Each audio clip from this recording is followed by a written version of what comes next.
ഏതാണ് ഉണ്ടാക്കാൻ പോകുന്നത്. അതിന് കഷ്ണങ്ങളൊക്കെ അരിഞ്ഞു വെച്ചിട്ടുണ്ട്.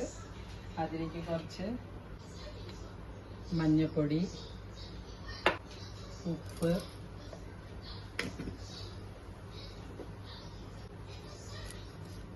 ഒരു പച്ചമുളക്, കറിവേപ്പില, കുറച്ച് വെളിച്ചെണ്ണ ഒക്കെ ഒഴിച്ചിട്ട് കുറച്ച് വെള്ളം ഒഴിച്ചിട്ട് ഒന്ന് സ്റ്റീം ചെയ്യും.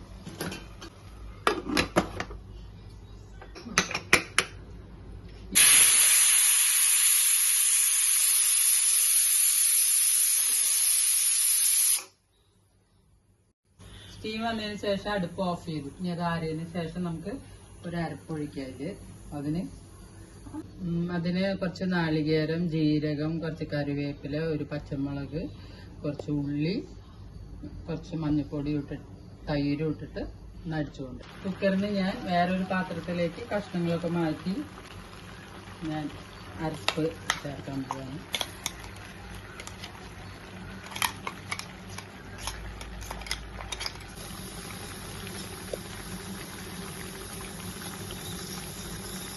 അവിയൽ റെഡി. കുറച്ച് വെളിച്ചെണ്ണയും കൂടി ഒഴിച്ച് കറിവേപ്പില ഇട്ട നമ്മുടെ അവിയൽ റെഡി.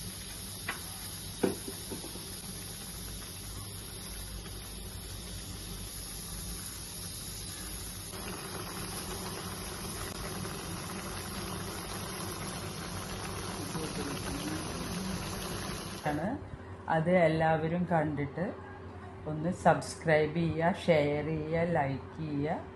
എല്ലാവർക്കും എൻ്റെ